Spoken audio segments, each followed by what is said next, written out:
네, 국정농단 의혹을 알고도 묵인하고 직권을 남용한 혐의를 받고 있는 우병우 전 청와대 민정수석 비서관이 오늘 1심에서 징역 2년 6개월 징역형을 선고받았습니다.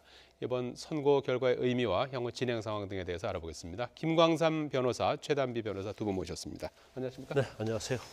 자, 먼저 오늘 우병우 전 수석 1심 재판 결과가 나왔는데 징역 2년 6개월을 네. 선고받았어요. 어느 정도 양인 겁니까? 일단 뭐 검찰이 구형을 8년 했잖아요. 예. 근데 2년 6개월 나왔으면 굉장히 구형이 예. 굉장히 가볍지 않냐 이렇게 생각할 수가 있는데 예. 일단 판결한 내용을 좀 살펴봐야 합니다. 예. 8개 범죄 사실 중에서 한 4개 정도가 무죄가 나왔어요. 예. 그러면 뭐 구형 기준으로 한다 하면 한 4년 정도 구형할 수 있는 거겠죠. 근데 거기서 이제 2년 6개월에 나왔는데 지금 사실 민정수석이라는 자리를 이용해서 이제 직권을 남용하고 강요했다는 것이 어떻게 보면 가장 중요한 범죄 사실 아니겠습니까? 예. 근데 직권남용과 관련돼서는 딱 하나만 인정이 됐습니다. CJ ENM과 관련된 공정위의 검찰 고발 의견을 하도록 강요한 그거 하나만 인정됐음에도 불구하고 2년 6개월 실형이 왜 선고가 됐을까를 살펴보면 예. 일단 제일 법원이 중요하게 본 것은 그건 것 같아요. 이제 국정농단 자체가 명백하게 행해졌음에도 불구하고 민정수석이 오히려 그것을 외면하거나 이제 비호했다. 이제 그런 차원에서 보면 국정농단에 뭐 직접적 개입을 하지 않았다 하더라도 굉장히 본인의 역할을 방조를 했다는 거죠. 예. 그런 부분들이 굉장히 형량이 좀 영향을 미쳤다고 보고요. 예. 그런데 사실 뭐 2년 6개월이 이제 국민의 시각에서 보면 형량이 좀 적다고 느낄 가능성이 큽니다. 예. 하지만 이제 범죄 사실 전체적으로 보면 그래도 적당한 형량을 선고한 것이 아닌가 그렇게 저는 생각합니다. 예. 직무유기 직권남용 경우 보통 형량이 어느 정도 되는 겁니까? 직무유기는 1년 이하 징역이에요. 그러니까 형량이 굉장히 낮습니다. 아, 그리고 직권남용 5년 이하거든요. 예. 그런데 지금 주로 인정된 게 직무유기, 직권남용, 그리고 국정감사 불출석, 그다음에 특별감찰관법 위반이거든요. 그래서 이제 4가지 범죄 사실에 대해서 법원이 징역 2년 6개월을 선고한 겁니다. 우 전 수석이 최후 진술을 통해서 검찰의 구형이 지나치다, 정치보복이다 이제 네. 이런 반박을 하기도 했었는데 우 전 수석의 주장이 먹힌 건가요?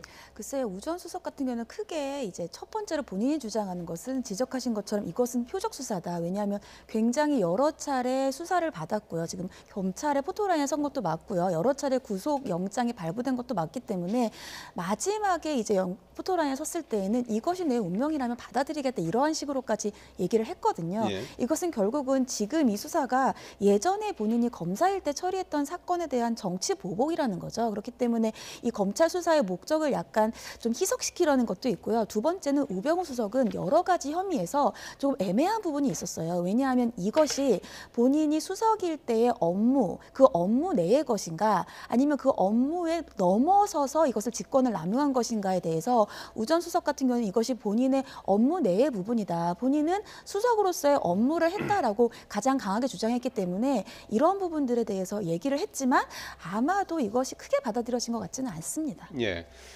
그 좀 전에 말씀하신 대로 공정위 CJ ENM 공정위 검찰 고발 부분 그게 이제 유죄가 났고 특별감찰관실의 직무 수행을 방해한 것도 유죄가 네. 난 거죠. 이것도 좀 중한 범죄 아닌가요? 맞습니다. 네. 첫 번째로 CJ ENM 같은 경우에는 CJ ENM에서 이것이 약간 좌파적인 성향이다라고 예. 하면서 검찰의 고발을 이제 종용했다는 거예요. 이것은 직권 남용 혐의이고요. 두 번째에도 두 번째 말씀하신 것처럼 특별감찰관이 자신을 감찰하려고 해서 이석수 특별감찰관이 그랬더니 이제 직무 수행을 방해했죠. 나에게 이런 식으로 하면은 뭐 조금 위해를 가하겠다 이런 식으로 직무 수행을 방해했는데 이것은 특별감찰관법 위반입니다. 그렇기 예. 때문에 앞서서 김광삼 변호사님 설명해 주신 것처럼 직권 남용이라든지 특별관찰관법 위반은 아무래도 좀 형량이 직무유기보다는 강한 편입니다. 네. 지금 우 전 수석은 이거 외에도 국정원 불법 사찰 혐의와 관련해서 별도의 재판이 진행되고 있습니까? 이제 구속 수사에서 이제 재판을 받고 있는데 예. 사실 오늘 범죄 사실은 영장이 그 전에 2번 기각됐어요. 예. 그 범죄 사실이고 예. 지금 구속된 범죄 사실과는 다른 거거든요. 그래서 구속된 범죄 사실은 이제 주로 사찰과 관련된 부분입니다. 예. 그래서 추명호 국장을 통해서 특별감찰관실의 어떤 동태를 살피게 하고 이제 그런 걸 직접 보고하고 지시한 상황. 그다음에 교육감들, 그러니까 정부의 비우호적인 그런 교육감들의 개인적 약점을 파악해서 보고를 해라. 이건 다 국정을 통해서 하는 겁니다. 예. 그다음에 한국과학 과학기술 단체 총연합회의 어느 단체가 정부의 비우호적이고 반대적이냐 그 부분을 현황을 파악해서 보고라 한 내용이 있고요. 예. 또 문체부 이제 블랙리스트와 관련해서도 진행 상황이 어떻게 됐는지 이제 지시하고 보고받은 상황이에요. 그러니까 이 전체가 사실 이제 국정원을 통해서 본인이 직접 지시를 하고 직접 보고를 받았기 때문에 이제 국정원법 위반 등이 되는 거죠. 예. 그래서 제가 볼 때는 뭐 오늘 선고받은 범죄 사실도 굉장히 중하긴 하지만 이건 다 사찰에 관련된 거거든요. 그래서 이 부분이 유죄가 난다고 하면 오늘 징역 2년 6개월 이외에도 더 형량이 대폭적으로 추가될 가능성이 큽니다. 예. 자, 이렇게 되면 이제 국정농단 1심 재판은 박근혜 전 대통령만 남은 상황이 네. 되지 않습니까? 그 오늘 우병우 전 수석에 대한 선고가 박 전 대통령 재판에 어떤 영향을 미칠 걸로 봐야 되는 겁니까? 일단 최순실 씨의 1심 재판은 박근혜 전 대통령의 재판 선고의 거의 예고편이라고 할 정도로 거의 사실관계가 동일하기 때문에 많은 영향을 미칠 수밖에 없고요. 예. 예를 들자면 심동빈 회장의 1심, 또 이재용 부회장의 2심 같은 경우에도 많은 영향을 미칩니다. 그런데 그렇다면 오늘 우병우 전 수석의 선고는 왜 영향을 미칠 것이냐? 말씀하신 것처럼 국정농단의 방조범이라고 했단 말이죠. 그렇다면은 주범인 최순실과 박근혜 전 대통령의 죄가 유죄로 인정되지 않는데 우 전 수석의 방조 혐의가 유죄로 인정된다는 건 사실은 법상으로 논리적이지 않기 때문에 우병우 전 수석의 사실관계 인정 또 증거의 인정 여부에 따라서 방조범의 인정 여부니까 여기에 대해서 당연히 박근혜 전 대통령뿐만 아니라 최순실 씨의 2심에 대해서도 영향이 미칠 수밖에 없습니다. 네. 자, 박 전 대통령의 1심 선고는 언제쯤 내려질까요? 일단 구속 만기가 4월 16일입니다. 예. 최소한 이제 그 전에 내려져야 하는데 이제 거의 뭐 증인심도 다 마치고요. 예. 재판 진행상은 거의 마무리된 것 같습니다. 그래서 아마 27일 정도 구형을 할 것으로 보이는데 그때 이제 재판이 변론이 종결되면 적어도 이제 워낙 뭐 기록이 방대하고 또 이제 범죄 사실이 많지 않습니까? 쟁점이 굉장히 많아요. 그래서 빠르면 뭐 3월 한 초는 좀 어려울 것 같습니다. 시간적으로는 예. 3월 적어도 중순 뭐 그쯤에서는 뭐 선고될 가능성이 크다 이렇게 봅니다. 네. 자, MB 수사와 관련한 얘기를 좀 해봐야 될 것 같은데요. 검찰이 다스의 실소유주가 이명박 전 대통령이다라는 사실상 결론을 내렸다고 하는데요. 지난 15일 설 연휴 때 구속된 이병모 청계재단 사무국장. 네. 여기 구속영장 구체적으로 적시됐다는 보도가 있었는데요. 네, 맞습니다. 어떤 내용인 겁니까? 네, 이병모 사무국장의 구속영장에 다스의 실소유주는 이명박 전 대통령이다라는 내용이 적시되었다고 오늘 언론 발표가 났습니다. 예. 그리고 최근에 알려졌지만 삼성에서 다스의 미국에 있는 소송 비용을 대납한 것에 대해서 이것이 제3자 뇌물죄가 아니라 뇌물죄로 이제 혐의가 밝혀졌다, 혐의를 이제 인정하고 있다라고 검찰에서 알려졌는데 이 부분 같은 경우에도 만약에 예를 들자면은 그 다스가 이명박 전 대통령 것이 아니라고 한다면 예. 제3자 뇌물죄여야 되는데 이것을 검찰이 단순 뇌물죄로 본 것 자체가 다스의 실소유주를 이명박 전 대통령으로 본 것이 아니겠느냐는 추정들이 굉장히 많았어요. 네. 근데 오늘 밝혀진 것처럼 이병모 사무국장의 구속영장 자체에 아예 다스의 주인은 이명박이다라고 검찰이 적시한 것 자체가 이제 검찰이 다스의 실소유주가 이명박 전 대통령이라는 것에 대한 여러 가지 증거 아니면 진술이라든지 정황들을 많이 파악하고 입수했다라는 간접인 방증이라고 보겠습니다. 예. 자, 뭐 검찰이 이렇게 다스가 이전 대통령이 실소유주라는 결론을 내리게 된 가장 확실한 증거는 어떤 거라고 보십니까? 지금 일단 뭐 이명박 전 대통령을 제외하고 예. 이제까지 검찰에 나온 사람들은 대부분이 다스는 이명박 전 대통령 것이라고 진술을 번복하고 있어요. 그러니까 예. 이제 그 전에 그전엔 그렇게 정호연 특검 진술 안 때는 했군요. 그렇지 않다고 얘기를 예. 했는데 그래서 지금 사실은 이명박 전 대통령의 형인 이상은 씨 그리고 이명박 전 대통령의 아들인 이시영 씨 조사만 남겨놓고 있는데 지금 사실은 다스는 내 것이 아니다. 그러니까 이명박 전 대통령 것이 아니라고 얘기를 한 사람은 현재까지는 이명박 전 대통령 거의 한 사람뿐이다 이렇게 볼 수도 있단 말이에요. 네. 그래서 최근에 특히 가장 중요한 게 그러면 다스와 관련된 것, 또 이명박 전 대통령의 차명재산과 관련 사람들이 이제 최근에 다 조사를 받았어요. 예. 그런데 사실 가장 최근에 받은 사람이 현 다스 회장 강경호 씨거든요. 예. 근데 그 사람도 다스는 이명박 전 대통령 거라고 얘기를 하고 자기는 권한이 없고 아들인 이시영 씨가 이제 좌지우지 인사권도 다 했다고 그렇게 얘기를 하고 있을 뿐만 아니라 아까 말씀드린 금고지기를 검찰에서 한 3명 정도 보거든요.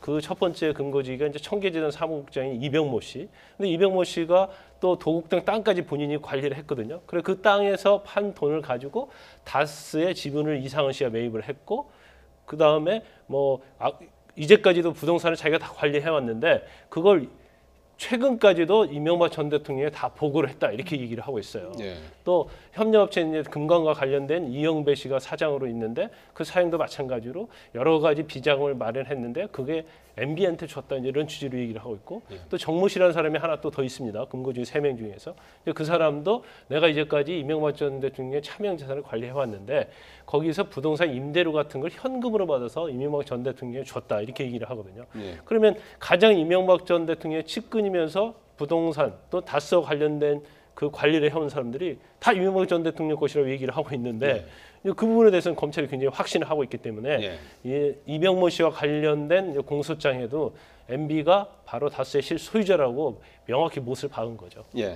다스가 MB 이명박 전 대통령의 것이다. 이 부분이 어떤 혐의들하고 연결이 돼 있길래 중요한 전제가 되는 거죠? 그렇죠. 이 다스가 누구 것인가가 왜 중요하냐면 이 다스는 앞서 잠깐 지적해 주셨지만 도곡동 땅에서의 돈이 다스에게 흘러갔고 다스에서의 돈이 BBK로 흘러갔습니다. 근데 BBK에서 다시 돈을 회수해 왔죠. 그렇기 때문에 이 직권남용 혐의라든지 아니면 다스 내에 있던 돈을 지금 비자금을 여러 조성한 정황 등이 드러나는데 이런 것들이 지금 횡령이라든지 배임과 관련이 있거든요.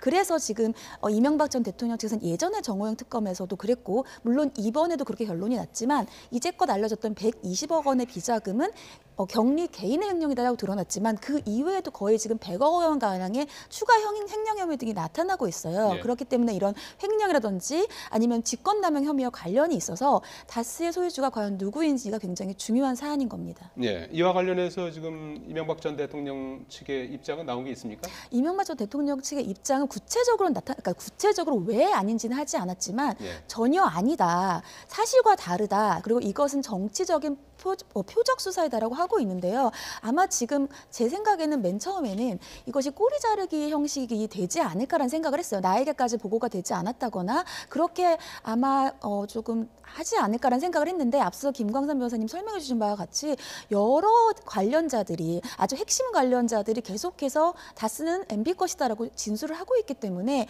그러한 전술은 좀 통하기 어렵지 않나 싶습니다. 네. 이 전 대통령의 이제 검찰 소환도 이제 초읽기에 들어간 게 아니냐 하는 그런 이제 전망들이 많이 나오고 있는데요. 이 전 대통령 측은 어떻게 대응할 것 같습니까? 근데 제가 만약에 이 전 대통령의 변호인이라고 하면 뭐 대응할 게 없을 것 같아요. 왜냐하면 만약에 그걸 반박하기 위해서는 자료를 내야 하잖아요. 그리고 그거에 대해서 대응할 수 있는 증인이 있고 그래야 하는데 지금 사실 이명박 전 대통령의 측근이랄지 모든 사람들이 뭐 이건 정말 다 이명박 전 대통령의 재산이다, 다스는 실소유자다 이렇게 얘기하는 마당에서 이명박 전 대통령이 방어할 수 있는 부분이 거의 없다고 그렇게 생각을 합니다. 그래서 아마 지금도 최근에 이제 그런 얘기 많이 나오고 있죠. 그러니까 이런 재산과 관련된 측근들 말고 정치적으로 측근들도 지금 이명박 전 대통령을 떠나고 있다 그런 얘기를 많이 해요. 왜냐하면 이명박 전 대통령이 이제까지 주장했던 것을 믿었었는데 이제까지 새로운 사실이 드러나고 사실 측근들도 모르는 그러한 자잘자잘한 그런 뭐 재산과 관련된 것도 일어나니까 나도 이렇게 모르고 있었는데 내가 어떻게 이명박 전 대통령을 주군으로 모시고 내가 지켜줄 수 있겠느냐 이제 그런 취지의 말이 좀 많이 돈다고 그래요. 그래서 이제 떠난 측근들도 꽤 있다고 하는데 사실 이명박 전 대통령 입장에서 보면 방어 방법이 쉽지 않죠. 예, 그렇습니다. 자, 오늘 조금 검찰이 현직 검사 2명을 긴급 체포했다는 소식이 좀 충격적이었던 건데요. 어떤 내용이었습니까? 네, 지금 검찰이 현직 변호사가 권력기관을 향해서 전방위 로비를 하고 있다는 혐의를 두고 수사를 하고 있었어요. 근데 수사를 하던 와중에 이 관련된 이제 피의자로 수사를 하고 있는 이 현직 변호사에게 수사 기록이 유출된 것을 알게 됐고요. 지금 2군데에서 이제 조사를 받고 있었는데 그 2군데에서의 각각의 현직 검사가 수사 기록을 유출한 정황을 발견했습니다. 그래서 지금 긴급 체포된 상황이고요. 있고요. 지금 긴급 체포됐다는 것 자체가 굉장히 혐의의 중대성이 높다는 것이고 영장을 청구하기 전에 긴급 체포된 거기다가 현직 검사 2명을 긴급 체포한 거라서 굉장히 이례적인 사건이라고 할 수 있겠습니다. 예. 현직 검사가 동시에 이렇게 2명이 체포되는 경우가 종종 있었나요? 긴급 체포된 적은 있었죠. 그런데 되게 공무상 비밀 유설로 체포된 사례는 거의 없었고요. 예. 더군다나 2명이 한 번에 이렇게 되는 경우 거의 없었다고 봐요. 그런데 지금 사실 저도 검찰 출신인데 이제 최근에 검찰과 관련해서 굉장히 부끄러운 일이 많이 있습니다. 그런데 지금 최모 사안을 이렇게 보면 이제 최모 변호사가 그 대구 공급비행장에 있거든요. 그 소음과 관련해서 소송을 해요. 소송에서 승소를 하는데 142억 정도를 받았는데 이걸 가지고 본인이 횡령한 거죠. 그리고 일부를 주가 조작을 합니다. 그래서 그 부분에 대해서 문제가 돼서 서울 서부지검에서 조사를 했어요. 네. 그래서 긴급 체포된 그중에 한 검사가 조사를 했는데 수사기밀을 유출을 한 거고 그 돈을 따져보니까 142억 원의 일부를 주가 조작에 쓴 거예요. 네. 홈캐스트라는 주식과 관련해서. 예. 그래서 이 주가 조작 관련된 부분은 서울 남부지검에서 조사를 하거든요. 예. 일반적으로 금융과 관련된 거. 그런데 그 양쪽 담당 수사 검사들이 이제 기밀을 유출했다는 거죠. 그래서 그 부분에 굉장히 논란이 좀 많았어요. 그러니까 고위 관료 아니면 검사들한테 로비를 한 것이 아니냐 그런 문제가 많았었는데 이제 그거에 대해 대검찰청에서 그런 정보를 듣고 이제 고검에다 수사 지휘를 내려서 고검 감찰부에서 수사를 하다가 이제 수사기밀 유출한 것이 발견돼서 일단 이 검사 2명을 긴급 체포하기 전에 검찰 수사관 2명을 체포를 해서 영장을 청구했거든요. 네. 거기다가 이 검사들이 관여한 정도가 밝혀져서 이번에 이제 2명 다 체포를 한 건데 사실 있을 수 없는 일이죠. 더군다나 피의자 조사받고 있는 피의자한테 수사 기밀, 수사 기록을 갖다가 보여준다랄지 유출한다는 것 자체는 명백히 형법상 공무상 비밀 대상이 유설에 해당합니다. 변호사다 보니까 조금 어떤 유착 관계에 있었던 건 아닐까요? 그러니까 그 변호사가 아직은 그렇게 언론에 나오지 않은데 예. 제가 볼 때는 아마 검찰 출신 변호사일 가능성이 크다고 봅니다. 예. 그래서 아마 검찰에서 근무하면서 같이 좀 인적 관계에 있었지 않았을까. 그래서 친하지 않으면 상당히 그게 어려울 텐데 예. 아마 그런 부분이 좀 작용했을 가능성이 크다고 봅니다. 예. 윗선으로 좀 더 확대될 가능성은 없습니까? 일단 떠도는 소문은 예. 유선을 좀 로비를 했다. 이제 그런 얘기가 많이 나와요. 예. 그런데 이제 그 로비했다는 것 자체는 사실은 이제 금품이 오가야 하는 거 아니겠습니까? 그런데 아직 그 부분은 잡지 못한 것 같아요. 그래서 예. 일단 수사 기밀, 기록이 유출된 것은 명백하기 때문에 이제 그 부분만 가지고 일단 긴급 체포해서 영장을 청구한 것으로 보입니다. 예. 서지현 검사 얘기 시간이 다 돼서 네. 좀 하고 가야 될 것 같은데요. 서지현 검사의 검찰 내 성폭력 폭로로 사회 전반에 걸쳐서 미투 운동으로 이제 촉발되는 그런 계기가 됐었는데요. 지난번에 검찰 진상조사단에서 조사받은 뒤에 귀가하던 서 검사의 모습부터 잠깐 보시겠습니다. 이 사건을 계기로 과거의 피해자들이 안심하고 자유롭게 앞으로 나오고 미래의 가해자들이 없어지기를 바랍니다.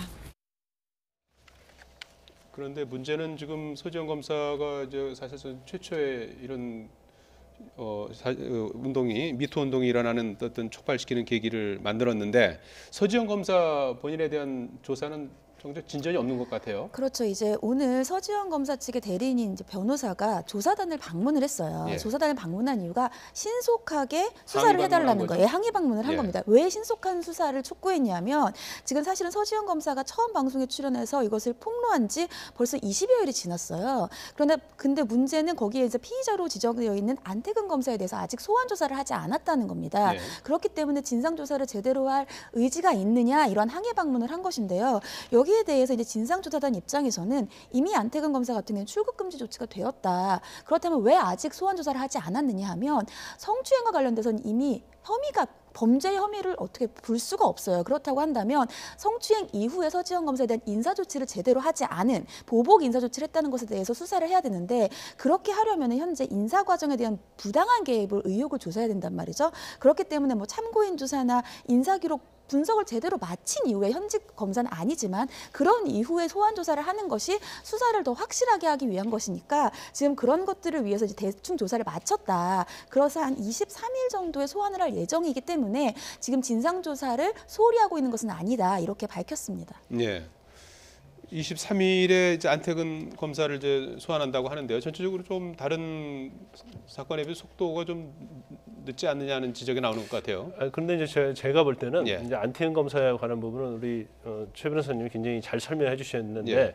일반적으로 그냥 뭐 그때 강제추행을 했느냐 안 했느냐 그것만 조사하면은 굉장히 쉽죠. 예. 그럼 빨리 와서 조사 받으라고 해야 하는데 예를 들어서 그것만 조사하고 돌려보냈다랄지 그러면 사실은 그건 이미 친고죄에 해당되기 때문에 처벌할 수 없거든요. 그러면 지금 검찰 진상조사단에서 제일 집중하는 부분은 인사보복과 관련된 부분이거든요. 예. 그러면 2015년에 일어난 인사보복에 안태은 전 검사가 얼마나 관여했느냐. 또 관여했을 뿐만 아니라 그다시 이제 검찰 관련자들 누가 있느냐를 조사를 해야 하거든요. 그렇다 보니까 관련된 현직에 있는 검사나 뭐 관련된 사람들 조사를 해야겠죠. 예. 그리고 인사를 하는 와중에서 사실 정기사무감사에서 많은 게 지적됐다고 그랬잖아요. 그러면 정기사무감사에 지적된 부분이 과연 정당하냐 그것까지 판단을 해야 한단 말이에요. 네. 그러면 서류도 많이 봐야 하고요. 관련자 조사가 굉장히 많습니다. 이제 그러다 보니까 좀 늦어지지 않았나 싶어요. 그래서 예. 23일 정도를 하겠다고 하니까 이미 거의 뭐 조사는 완료가 됐고 예. 이제 안태근 전 검사만 불러서 조사하는 것만 남아 있지 않나 싶습니다. 그 지금 말씀하신 관련된 주변 조사는 지금 계속 하고 있는 그런 상황이죠. 그렇죠. 거의 마무리가 된 것으로 그렇군요. 보입니다. 네. 예, 김광삼 변호사, 최단비 변호사였습니다. 두 분 고맙습니다.